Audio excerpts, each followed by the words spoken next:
네, 오늘은 오늘 택하라는 제목으로 하나님의 말씀을 나누고자 합니다. 오늘 택하라.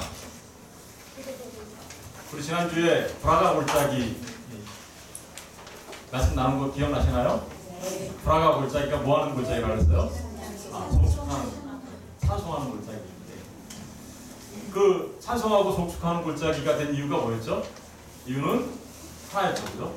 하나님이 우리 편 되어 주셨기 때문에. 우리 시편 124편에 하나님은 당신 편이라고 기록하고 있죠. 하나님은 우리 편이라고 기록하고 있고, 하나님은 내 편, 이렇게. 우리 한번 읽어볼까요? 하나님이 뭐라고 얘기하시는지. 다 같이 시작. 이스라엘 이스라엘을 여호와께서 우리 편에 계시지 아니하시면 우리가 어떻게 하였을까?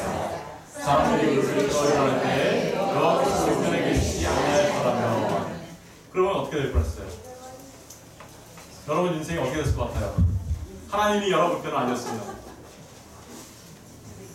시인이 그랬으면 난 이렇게 될 뻔했어, 이렇게 얘기하죠. 그럼 읽어볼까요? 시작. 그때 그레노를 우리에게 명령하여 우리를 산으로 삼켰을 것이며, 그때 우리를 춤추며 지혜가 우리 영혼을 삼켰을 것이며, 그때 역시는 우리 영혼을 삼켰을 것이라 것이로다. 한마디로 말하면 알아들었어? 한마디로 말하면 어떻게 됐다는 거예요? 하나님이 우리 편 아니면 망했을 거다라는 거예요. 그죠? 망했을 거. 계속해서 읽어볼게요. 시작. 우리를 내주어 그의 길에 씻기지 아니하게 하신 여호와를 찬송할지어다. 우리의 영혼이 사냥꾼의 올무에서 벗어난 내가 지켰더니 올무가 끊어짐으로 우리가 벗어났다. 우리의 도움은 천지를 지으신 여호와의 이름에 있다. 아멘. 우리가 지난주에 나눈 중요한 말씀입니다. 하나님은 저와 여러분의 편이 되어주셨습니다. 그리고 지금까지 우리가 삶을 살아올 수 있도록 우리가 함께 하셨고, 또 앞으로도 우리가 살아갈 날들 동안에도 여전히 하나님은 변함없이 우리의 편이 되어주실 것입니다. 그런데 오늘 여호수아는 그래, 하나님이 우리 편이야. 그러면 너는 누구 편이니? 라고 질문하고 있습니다. 너는 누구 편이니?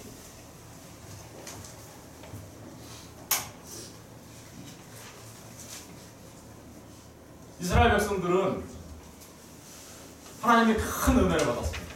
하나님의 택하심을 받았고, 또 하나님의 택하심을 통하여서 애굽에서 종살이하다가 하나님께서 모세를 통하여, 그죠? 어린 양의 피를 통하여 홍해바다를 건너게 되고, 그리고 구원을 받게 됩니다. 뿐만 아니라 광야길 40년 동안에 낮에는 구름기둥, 밤에는 불기둥으로 인도하신 하나님께서 마침내 여호수아를 앞세워서 가나안 땅에 들어가게 하고, 가나안 땅에 있는 모든 족속들을 전쟁을 통하여 물리치고 그 땅을 차지하게 하십니다.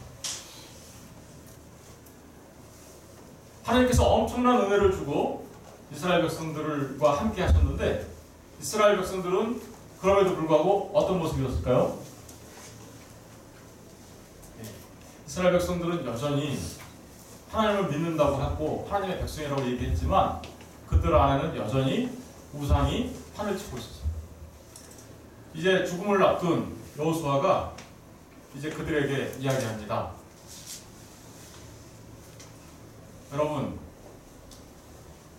여러분들은 누구 편이십니까? 여러분들은 누구를 믿으십니까? 라고 질문합니다. 여호수아는 이스라엘 백성들 안에 있는 우상들을 잘 알고 있었어요. 원래 이 이스라엘 백성들은 저기 메소포타미아 지역에서 살던 사람들이죠. 그 조상 아브라함이 메소포타미아에서 구원을 받기 전에 그들은 그 아버지 데라가 뭐 하던 사람이었어요? 우상을 만들어서 팔던 사람이었어요. 그래서 이들은 우상 숭배에 아주 익숙해져 있어요. 강 건너에 있었던 그 신을 아직도 여전히 이스라엘 백성들 가운데 믿는 자들이 있었어요. 그래서 오늘 14절을 잠깐 보실래요? 14절을 보시면 앞에 있어요. 앞에 보시면, 그러므로 이제는 여호와를 경외하며 온전함과 진실함으로 그를 섬기라. 너희의 주성들이 강 저쪽과, 강 저쪽이 어디예요? 메소포타미아 지역을 말합니다. 바벨론. 사실은 히브리라는 말이 무슨 뜻이라고 그랬어요? 강을 건넌 사람들이라는 뜻이라고 했죠. 네, 그들은 강을 건너온 사람들입니다. 그런데 강을 건너오기 전에 믿었던 그들의 신을 지금 엄청난 세월이 흘렀음에도 불구하고, 그리고 하나님께서 엄청난 은혜를 주셨음에도 불구하고 이들은 뭐하고 있었어요? 강 건너에서 믿었던 그 우상을 여전히 섬기는 모습으로 살아가고 있었어요. 그리고 뿐만 아니라 애굽에서 섬기던 신들을 치워버리고, 그러니까 아직도 어떻게 해요? 애굽에서 섬겼던 그 신들을 이스라엘 백성들이 어떻게 해요? 믿고 있었다. 내용들이 지금 이 말씀을 통해서 우리가 알 수 있죠. 15절에 보니까 만일 여호와를 섬기는 것이 너에게 좋지 않게 보이거든 너희 조상들이 강 저쪽에서 섬기던 신들이든지, 그죠? 강 저쪽에서 섬기던 건 메소포타미아 지역에 있었던, 다시 말하면 바벨론, 오늘날 바벨론 지역이라고 하는 그런 지역에 있었던 그 종교, 그것을 믿든지, 너희가 거주하는 땅에 있는 아모리 족속의 신들, 지금은 또 요단강을 건너 갔더니 거기에 있던 원주민들의 신을 또 믿네요. 그러니까 보세요. 메소포타미아에서 믿었던 신들, 그리고 애굽에서 믿던 신들, 그리고 가나안 땅을 정복했더니 가나안 땅에 있었던 그 원주민들이 믿던 신들, 이런 신들을 계속해서 이스라엘 백성들이 어떻게 하고 있다는 거예요? 하나님을 믿는다고 하면서 여전히 믿고 있는 거예요. 그런 모습을 본 여호수아는 이제 나이 들어 이제 세상을 떠나기 직전에 이스라엘 백성들을 모아놓고 이야기합니다.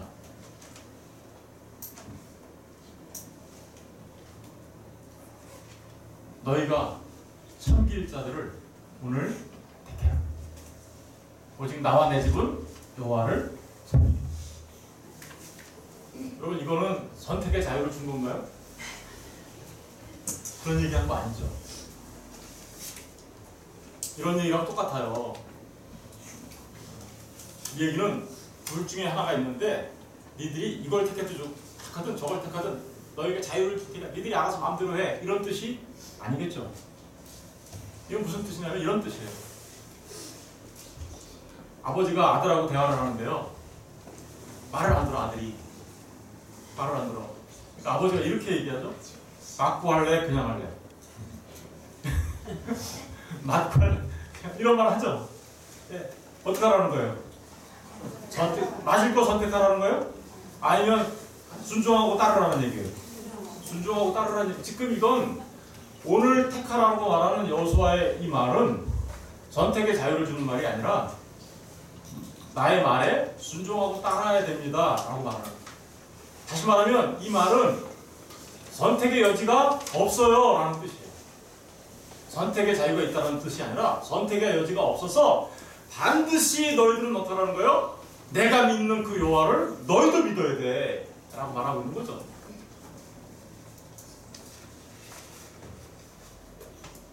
이것은 선택의 여지가 정말 없는, 반드시 하나님을 내 편 삼아야 하는, 그리고 반드시 나는 하나님의 편에 서야 하는 얘기를 강조하기 위해서 말하고 있는 거예요.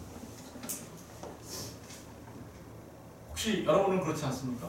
여전히 예수를 믿는다고 하면서 예전에 내가 왕년에는 이랬었는데, 그때 이런 거 믿었었는데, 그때 저런 거 좋아했었는데, 그때 저런 거 의지했었는데, 그런 모습이 아직도 남아있나요?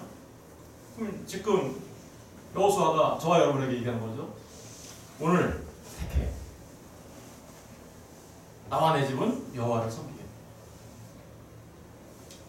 여러분, 성경에는 정말 하나님의 편에 섰던 분들이 정말 많이 나옵니다. 열왕기상 18장 21절에 보면 엘리야가 모든 백성에게 가까이 나아가 이르되 너희가 어느 때까지 둘 사이에서 머뭇머뭇하려느냐. 여호와가 만일 하나님이면 그를 따르고 바알이 만일 하나님이면 그를 따를지니라 하니 백성이 말 한마디도 대답하지 아니하니라. 네. 이스라엘 백성들은 여전히 우상을 숭배하고 있었고, 이제는 그 가나안 땅에 들어가서는 여전히 뭘 섬겼습니까? 가나안의 우상들, 다시 말하면 바알을 섬기는 사람들이 되었습니다. 그러자 엘리야 선지자가 강하게 이야기하죠. 엘리야 선지자가 뭐라고 얘기합니까? 그거 믿든가 하나님.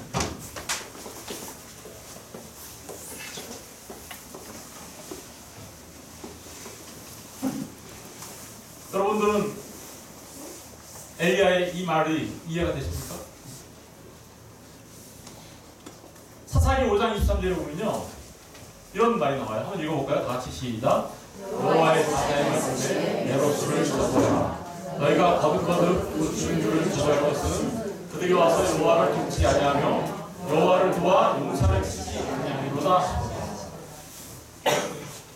이 이야기는 선택의 자유를 주겠다는 이야기가 아니라 반드시 하나님의 말씀 앞에 순종하며 하나님의 편에 서야 한다는 것을 강조하고 있는 거예요. 그런데 그 강조는 아무것도 안 하고 아무것도 선택하지 않는 그런 소극적이고 수동적인 것을 말하는 게 아니에요. 여러분, 사사시대에 가나안 땅 야빈 왕이 쳐들어왔어요. 야빈 왕이 쳐들어왔을 때 그때 사사로서 활동했던 분이 있는데 그분이 여자 선지자 드보라였습니다. 드보라가 가나안 땅 야빈 왕과 전쟁을 합니다. 전쟁을 할 때 이스라엘 백성들이 각 지파들이 다 모여서 함께 힘을 합쳐 그 전쟁에 참여합니다. 그런데 그 전쟁에 참여하지 않은 사람들이 있었는데 그 사람들이 누구냐면 메로스였어요. 그 메로스는 아무것도 안 했어요. 그냥 가만히 구경만 했어요. 사실은 구경만 했는데 지금 드보라의 노래에서 뭐라고 얘기하냐면 너희가 거듭거듭 그 주민들을 저주할 것은, 그 주민들이 누구예요? 메로스를 말하는 거예요. 메로스를 저주할 것은 그들이 와서 여호와를 어떻게요?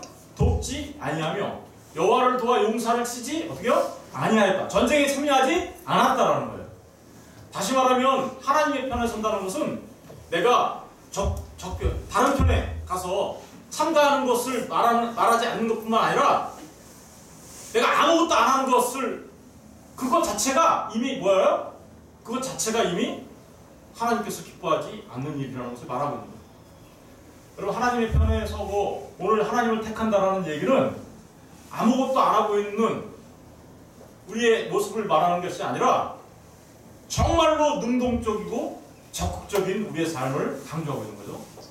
전쟁에 참여해야 돼요. 하나님의 전쟁에. 우리 지난 브라가 골짜기가 뭐 하는 거였어요? 하나님께서 하신 전쟁이었죠. 그 전쟁에 우리가 참여하는 자가 되어야 함을 지금 사사 드보라를 통해서 우리에게 이야기하고 있어요. 결국은 오늘 여호수아가 오늘 택하라 라고 말한 이 말은 정말 우리 모두가 하나님의 편에 서는데 어떻게 서야 하는 걸 말하는 거예요? 적극적으로 하나님의 일에 참여하고 적극적으로 하나님의 일에 동참해야 함을 말하고 있는 것이죠. 어떻게 동참하고 어떻게 참여할까요? 첫 번째로는 단호하게 참여해야 합니다. 단호하. 어떻게 하려고요? 단호하게. 여러분, 여호수아는 지금 그 이스라엘 백성들에게 단호하게 얘기하는 거예요. 둘 중에 하나 택해. 그래, 너희들이 마음대로 택해. 그쪽으로 가도 나 아무 상관하지 않을게 라고 말하는 게 아니에요. 너희들은 반드시 여호와 하나님 편에 서야 되고 반드시 하나님만 섬기는 자들이 되어야 함을 말하는데, 그걸 어떻게 말하는 거냐면 단호하게 말하는 거예요. 성경에 보면 이런 말씀이 있습니다. 마태복음 10장 32절 34절 읽어볼게요. 시작. 누구든지 사람 앞에서 나를 시인하면 나도 하늘에 계신 내 아버지 앞에서 그를 시인할 것이요, 누구든지 사람 앞에서 나를 부인하면 나도 하늘에 계신 내 아버지 앞에서 그를. 중간지대가 있습니까? 회색지대는 없습니다. 하나님 편에 서든가 아니면 반대편에 서든가. 여러분들이 사람들 앞에서 하나님을 시인하면, 예수님을 시인하면 주님도 여러분을 시인할 거예요. 그러나 여러분들이 하나님 앞에서, 사람 앞에서 그를 부인하면 하나님도 여러분을 부인할 거예요. 중간은 없습니다. 이거 아니면 저거가 되는 것이죠. 단호한 동참을 이야기하고 있는 거예요. 단호한 순종을 얘기하고 있는 거고, 단호한 택함을 말하고 있는 거예요. 엄격하게 말하고 있는 것이죠. 계시록 3장 15절 16절 한번 읽어보겠습니다. 시작. 내가 내 행위를 아노니 내가 치지도 아니하고 뜨겁지도 아니하고다. 내가 치든지 뜨겁든지 하기를 원하노라. 내가 이같이 미지근하여 뜨겁지도 아니하고 차지도 아니하니 내 입에서 너를 여러분 저 무슨 얘기 하라는 거예요? 단호하게 선택하라는 거죠. 저에게도 라오디게아 교회에 대해서 이야기한 겁니다. 라오디게아 교회에 대해서는 이미 한번 설교한 적이 있어서 자세하게 설명할 수는 없지만 그들은 뜨겁지도 않고 차지도 않은 신앙을 갖고 있었어요. 세상과 타협하며 그렇게 살아갔습니다. 어마어마하게 큰 교회였죠. 그런데 그 교회는 자신이 헐벗고 가난한 줄 몰랐습니다. 왜 그랬을까요? 아무것도 부족함이 없는 교회였어요. 어마어마하게 큰 교회였고. 그런데도 불구하고 그들은 눈이 멀었다고 해서 눈약 바르라고 얘기하고 있고, 그럼에도 그들은 헐벗었으니 옷을 입으라고 얘기하고 있어요. 그러면서 그들에게 차갑든지 아니면 뜨겁든지 둘 중에 하나 너의 모습을 정해 라고 얘기하는 거죠. 문제가 뭐라는 거예요? 얘네들의 상태가 어떻다는 거예요? 난 중간만 할래. 근데 여태까지 제가 말씀드리는 건 중간 지역이 있어요? 없어요? 없습니다. 미지근한 그 자체가 하나님께서 토해내겠다라고 얘기하잖아요. 그죠? 여기 16절에 보니까 내가 이같이 미지근하여 뜨겁지도 아니하고 차지도 아니하니 내 입에서 너를 토하여 버리라.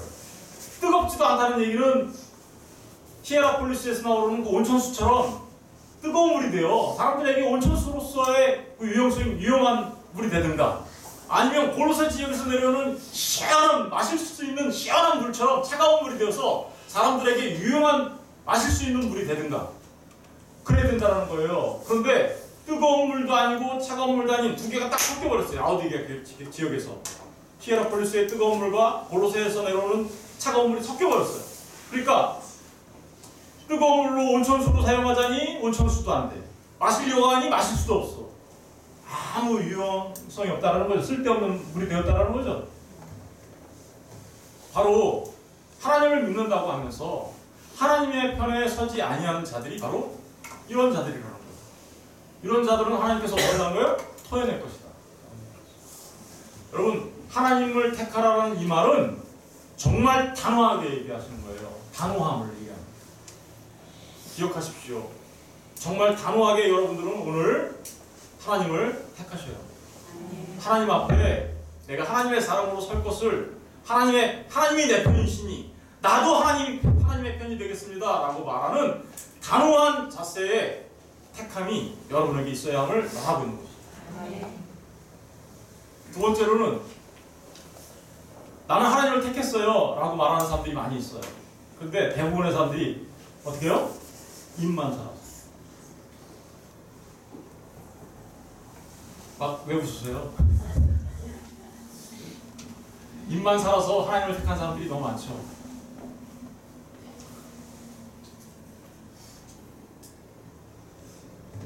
이 사람들은요, 정말 하나님을 믿는 것을 입으로만 믿어요. 입으로만. 나 믿어요. 나 하나님 정말 사랑해요. 찬양도 잘 불러요. 기도도 나가서 잘해요. 입으로.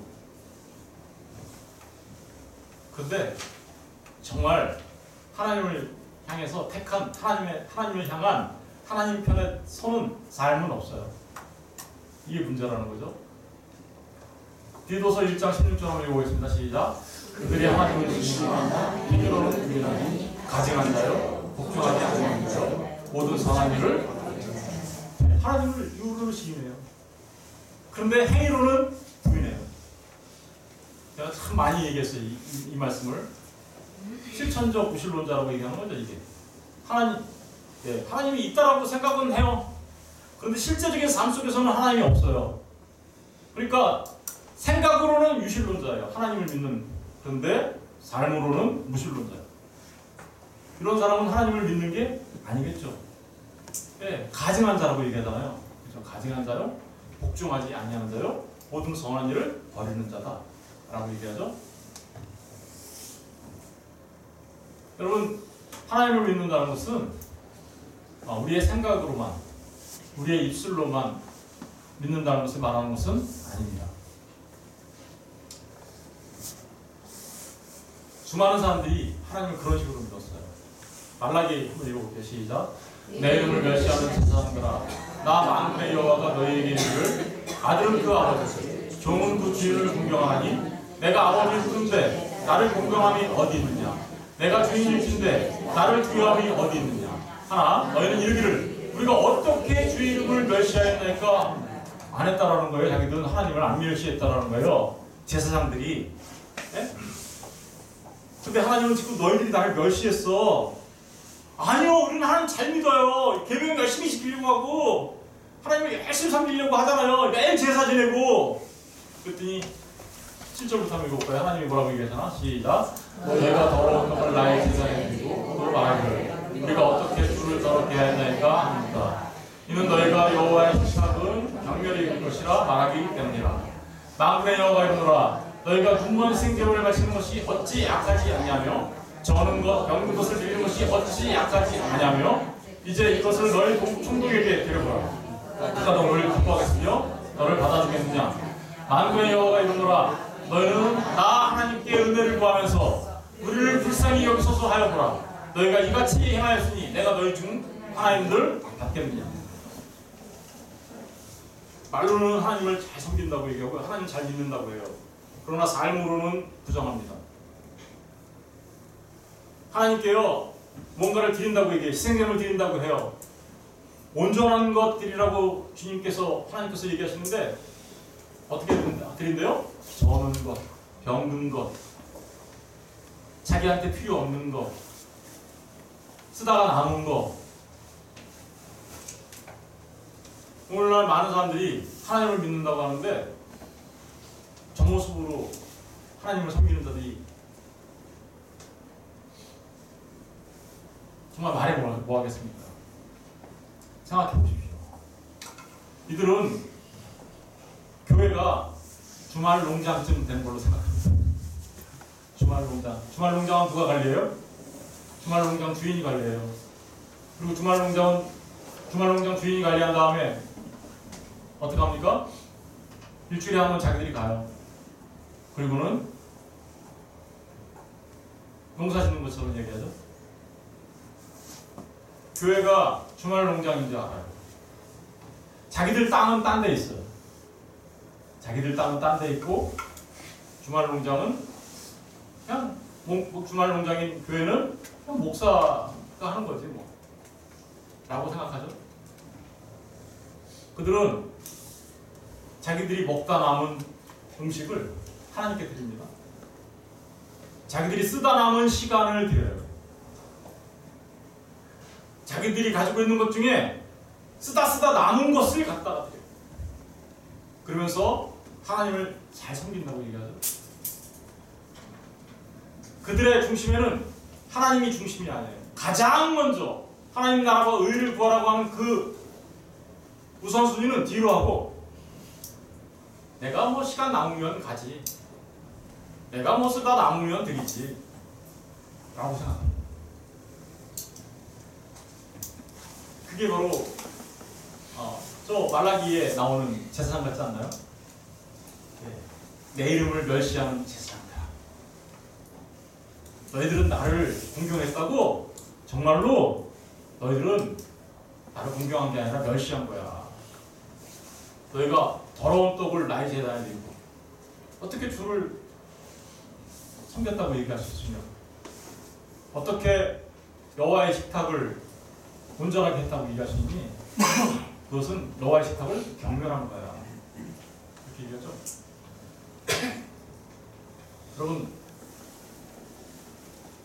정말 말로만 하는 하나님의 편에 서는 사람들 그게 아니라 저와 여러분 온전하게 정말 우리의 삶을 하나님께 드려서 하나님 편에 서는 사람들이 되었으면 좋겠습니다. 누가복음 6장 38절 읽어볼게요. 시작. 주라 그냥 너희에게 줄 것이니 곧 부인이여 누르고 흔들어 넘치도록 하여 너희에게 알려주리라. 너희가 헤아리는 그 헤아림으로 너희도 헤아림을 거두어. 여러분들이 계산하죠? 요거는 드려도 될 것 같고 저거는 안 될 것 같고 요만큼만 드리지 뭐 쓰다 남은 거 이거는 좀 쓰다 여유가 있으니까 갖다 드리고 아유 오늘 시간이 좀 남네? 교회 가서 예배를 한번 드려볼까? 아니야 오늘 애들 학원 가니까 애들 데리러 가야지. 아유 괜찮네 오늘은? 그래서 교회 나와서 예배 드리고 그런 계산을 다 하십니까? 하나님도 여러분에게 똑같이 계산하실 겁니다. 그 헤아림으로 어떻게 한다고요? 헤아림 받아요. 여러분 정말로 하나님 앞에 온전히 서는 실천적 무신론자 되지 마시고 실천적 하나님을 믿는 사람 되었으면 좋겠습니다. 하나님 오늘 택하라는 말은 그 말로만 하는 게 아니라 우리의 삶으로 하는 거예요. 세 번째로 더 가운데 사람들이 신앙생활 하면서요 다 주변머리에서 이렇게 신앙생활 하려고 해요. 그렇죠? 주변에서 언저리에서 근처에서 아직도 신앙생활의 중심에 들어오지 못하신 분들이 있어요? 근처 중심부에서 이렇게 하는 게 아니라 깊이 들어가기가 망설여져요. 중심에 들어가려고 하니까 망설여져요.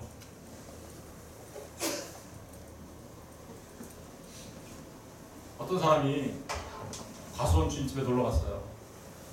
과수원 주인집에 놀러 갔더니 과수원 주인이 맛있는 사과를 이렇게 꺼내서 드렸어요. 그랬더니 그 놀러 간 사람이 안 먹을래요? 이랬어요. 왜요? 사과 맛있는 건데. 그 놀러 간 사람이 먹어봤어요. 그랬습니다. 언제요? 여기 과수원 지나가다가요 옆에 떨어진 거 그거 주워서 먹어봤어요. 그래서요. 맛이 너무 없었어요. 떨뜨름하고요 시큼하고 그랬어요. 그래서 안 먹을래요? 주인이 얘기했습니다. 과수원 중앙에 있는 사과 드셔보셨어요? 과수원 중앙에는요 참 좋은 사과가 있었는데 그거는 안 들어보셨군요. 이게 그 사과인데 드셔보실래요?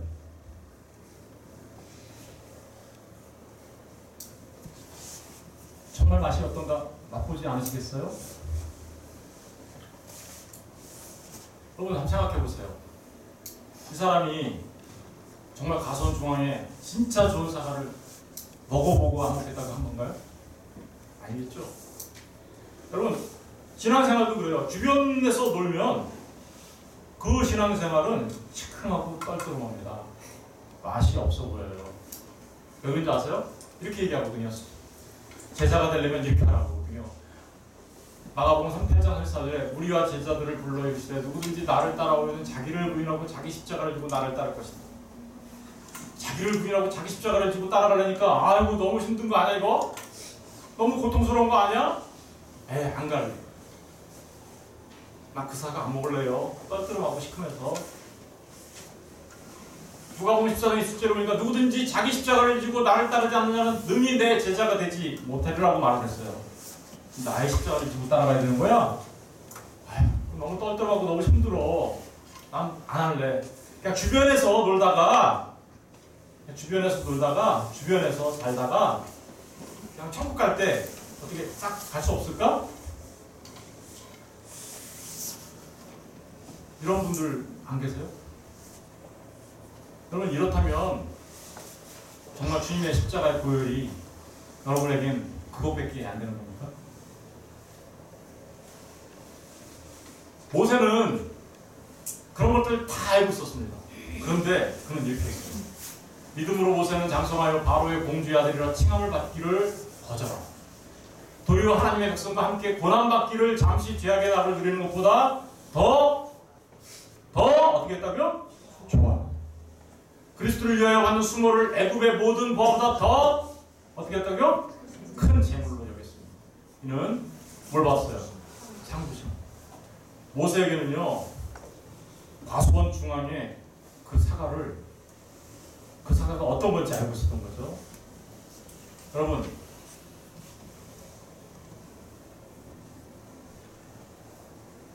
예수님을 믿어요. 주변 머리에서요. 그러면 그 맛은 시큼하고 떨떠름하고 맛없어 보여요. 그런데 모세는 알았어요. 그 동산 중앙에, 과수원 중앙에 얼마나 향기롭고 얼마나 달콤하고 얼마나 맛있는 사과가 있는지 그는 알았어요. 그는 그것을 보았어요.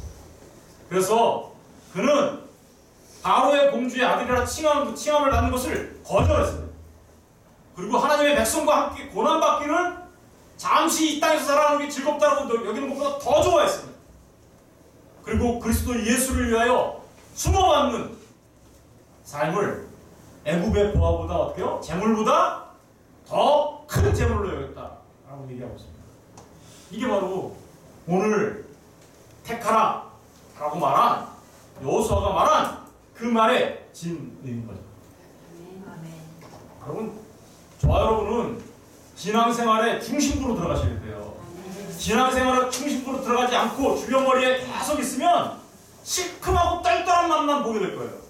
그러나 신앙생활의 중앙으로 들어오면 들어올수록 우리 그리스도 예수의 향기를 맛보게 될 것이고, 주님께서 우리에게 주시는 그 소망 때문에 정말 이 땅에서 살아가는 날들 동안에 기쁨으로 소망 가운데 인내하며 살아가는 자들이 될 것입니다. 아멘. 예수님도 그랬어요. 예수님도. 믿음의 주여 온전케 하시는 이인 예수를 바라보자. 그는 그 앞에 있는 뭐요? 기쁨을 위하여 뭐 했어요? 십자가를 참으사 부끄러움을 개의치 아니하시더니 하나님의 보좌 우편에 어때요? 주님도 그러셨죠. 주님이 어떻게 하셨다고요? 예, 그분은 십자가를 참으사 부끄러움을 개의치 아니하시더니 하나님 보좌 우편에 앉으셨다. 시큼하고 떨떠란 맛 때문에 중앙으로 들어오기 싫으신가요?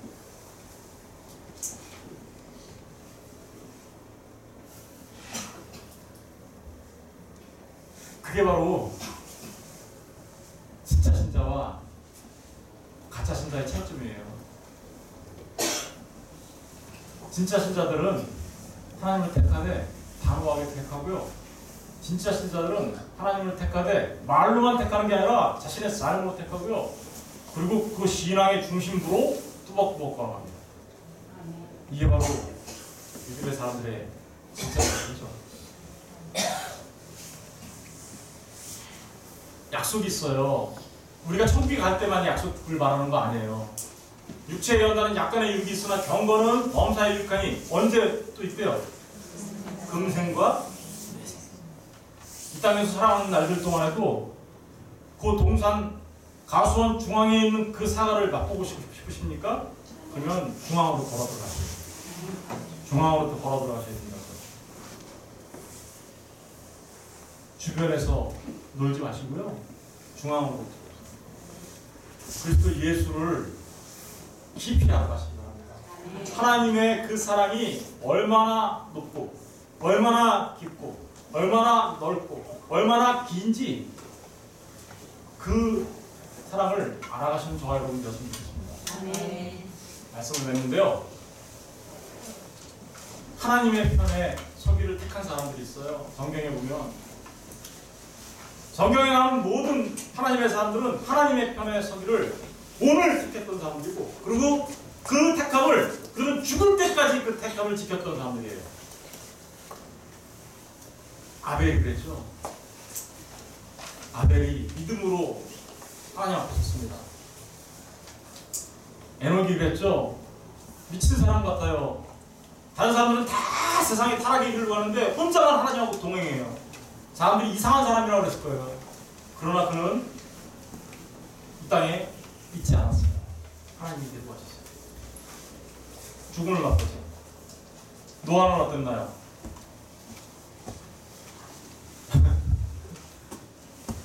모든 사람이 시집가고 장가가고 먹고 마시고 지냈습니다. 하나님의 심판이 있다고? 뭐가 심판이 있어? 그러나 노아는 미친 사람처럼 산꼭대기에다 배를 만들었습니다. 미친 사람 같지 않았나요? 이게 바로 오늘 하나님 앞에 서는 사람들의 모습이죠. 아브라함은 어땠습니까? 본토와 친척과 아비집을 떠나라고 하자 그는 본토와 친척과 아비집을 떠나 하나님께서 지시하는 땅으로 진짜로 갔습니다. 지시할 땅도 아니에요. 지시할 땅이. 미래가 어떻게 될지도 몰랐어요. 그럼에도 불구하고 그는 하나님의 말씀에 순종하여 그 길을 나갑니다. 다니엘은 어떻습니까? 수많은 사람들이 다 금신상 앞에 무릎 꿇을 때 다니엘과 세 친구는 단호하게 그것을 거부하고 하나님 앞에 자신들의 순결을 지켜냅니다. 이게 바로 믿음의 사람들이 하나님의 편에 서는 사람들이죠. 하나님을 택하는 사람들. 엄청나게 많아요. 어떻게 다 얘기하겠습니까? 히브리서 기자가요, 내가 3박 4일 날밤을 새워도 다 말 못해. 지금 다 말할 수 없어. 이렇게 얘기해요. 네? 어떻게 구약의 선배들만 그렇습니까? 생각해 보십시오. 베드로가 어땠습니까? 사도 바울이 어땠습니까? 그들 모두는 정말 그 중심으로 뚜벅뚜벅 자신의 온 삶을 드리며 나갔단다. 이러한 모습이 바로 하나님을 내 편 삼으신, 내 편으로 알고 있는 자들의 삶의 모습이죠. 하나님이 여러분의 편이라고 얘기하셨어요. 그런데 그 하나님이 내 편인 줄 아는 사람들은 나도 하나님의 편에 서겠습니다. 오늘 택하겠습니다. 그리고는 단호하게 결단하고 온 삶으로 주님 앞에 나아가면 그 중심부를 향하여, 신앙의 중심부를 향하여 하나님의 그 사랑을 깊이 깨닫기 위하여 뚜벅뚜벅, 지금 당장 눈앞에 펼쳐지는 그런 찰랑찰랑거리는 물결을 바라보는 것이 아니라 우리를 온전케 하시는 주님을 바라보며 그 중심부를 향하여 뚜벅뚜벅 가는 사람들입니다. 저와 여러분의 모습이 이와 같아야 하지 않겠습니까? 약속을 붙잡으십시오. 그 약속은 내 생에만 있는 약속이 아니에요. 금생과 내 생에 있는 약속. 그 약속을 붙잡으시고 그 과수원 중앙으로 힘차게 걸어 들어가 저와 여러분 되시기를 주님의 이름으로 축원드립니다.